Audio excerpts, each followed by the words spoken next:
Ay, sige. Kahit imong tubag, so gamay ra ka kahibawan. Sorry for my incompetence. Maayong adlaw sa tanan, Carl Dominic Fajardo here, and karon atong isgutan tulo ka tips para mahimog kuyaw nga public speaker.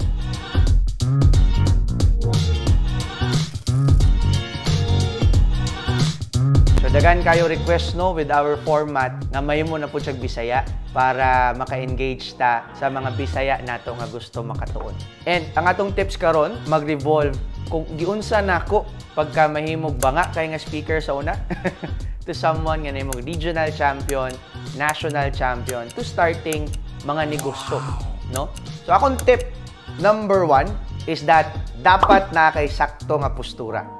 Kasagara sa ato kung magstorya sa atubangan, magduko, magtakilid, magsayaw-sayaw, kamulo og storya.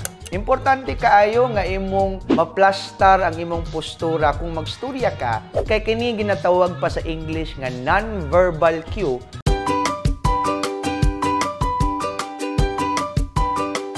Nga mabasa sa imong audience kung confident ba ka or dili sa imong pag-public speaking.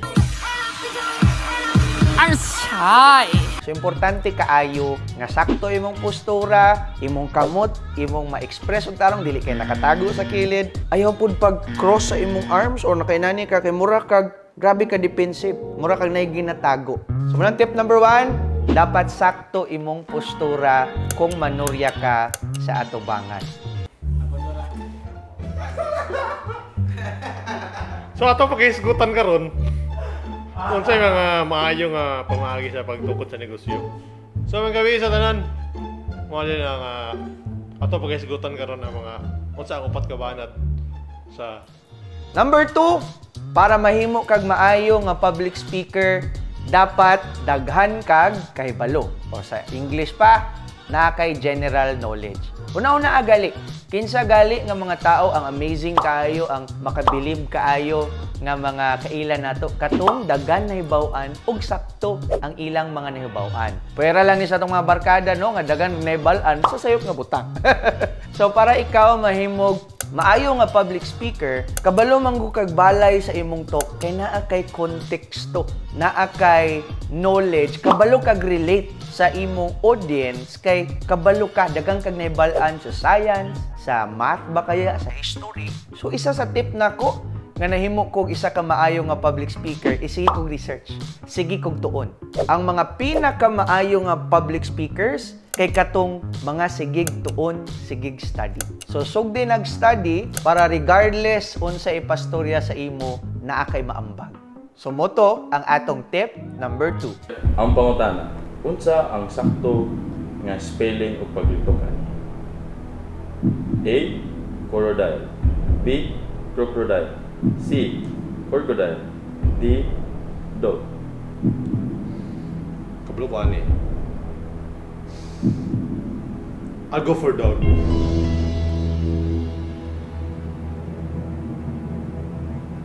Sa'yo pang imong tubag. Wala ka din.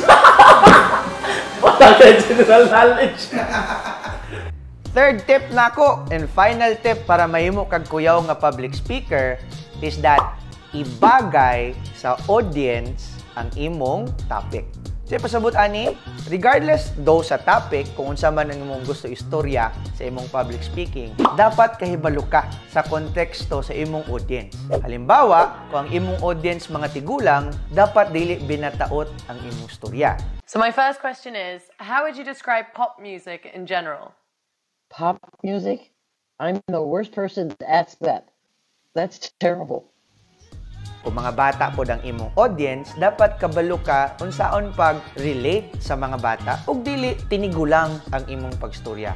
Yes, sir. I want you to do something very important, all right? Okay. I want you to run home and I want you to call the ER of North Bank General Hospital, 932-1000. Tell them to set up OR6 immediately and contact anesthesiologist Isadora Turek, 472-2112, beep 12. Have them send an ambulance with a paramedic crew, light IV, D5 and W, KBO. You got it? Usahay, dili kayo effective ang uban public speaker kay dili sila mubagay or dili sila kabalog level sa ilang audience, which is dako nga problema.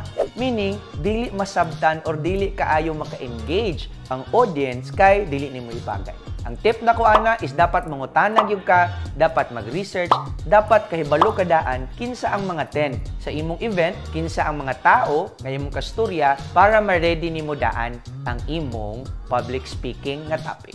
Mao to ang tulo ka tips para mahimog kuyaw nga public speaker. For more content sa atong English pod nga videos and tips, click the link para dagan pa kag matun-an sa public speaking, personal development, and sales and marketing tips. Salamat kaayo, padayon nag-improve, improvert. May God bless you and may you be a blessing pa sa ubang tao.